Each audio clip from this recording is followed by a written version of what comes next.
بسم اللہ الرحمن الرحیم۔ السلام علیکم ورحمۃ اللہ وبرکاتہ۔ دوستو، یہ عمل ہے صبح کے وقت، صرف ایک دن میں کام ہوگا انشاءاللہ۔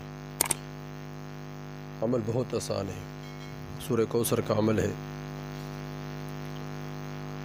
اور یہ عمل کرنے کا طریقہ بھی بہت آسان ہے، ہر آدمی کر سکتا ہے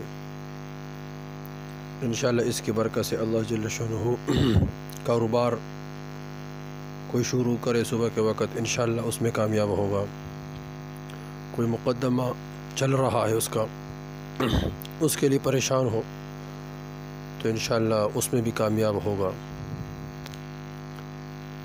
کوئی مرض ہو، وہ ٹھیک نہ ہو رہا ہو، ڈاکٹر کے لیے جا رہا ہو تو انشاءاللہ اس عمل کی برکت سے اللہ جل شانہ وہاں بھی عافیت کا معاملہ کرے گا۔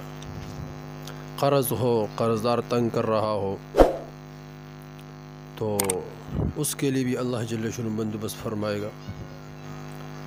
پریشان ہے کہ صبح روزی کا بندوبست کہاں سے ہوگا، اسی طرح مال کا بندوبست کہاں سے ہوگا، بیوی بچوں کو کہاں سے کھلاؤں گا، انشاءاللہ اس عمل کی برکت سے اللہ جل شانہ جتنے بھی پریشانی ہے تمام پریشانی اللہ جل شانہ دور فرمائے گی۔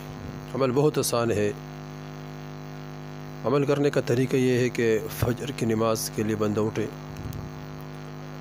سنتیں پڑھے، سنتوں کے بعد فرض پڑھے، جماعت کے ساتھ پڑھے یا اکیلے پڑھے۔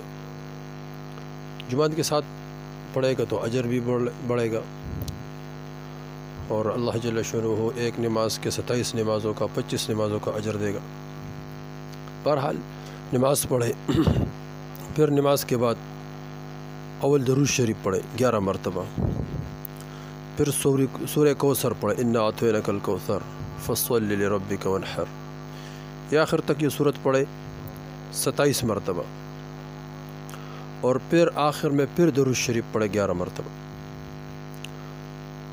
اس کے بعد دعا کریں انشاءاللہ، جس پریشانی کے لیے بھی ہو، جس کے لیے بھی وظیفہ کر رہا ہو تو انشاءاللہ اس میں انسان ضرور کامیاب ہوگا۔ اس وظیفے کو خود بھی کریں، آگے شیئر بھی کریں انشاءاللہ، تاکہ اور پریشان ساتھیوں کو بھی فائدہ ہوگا۔ السلام۔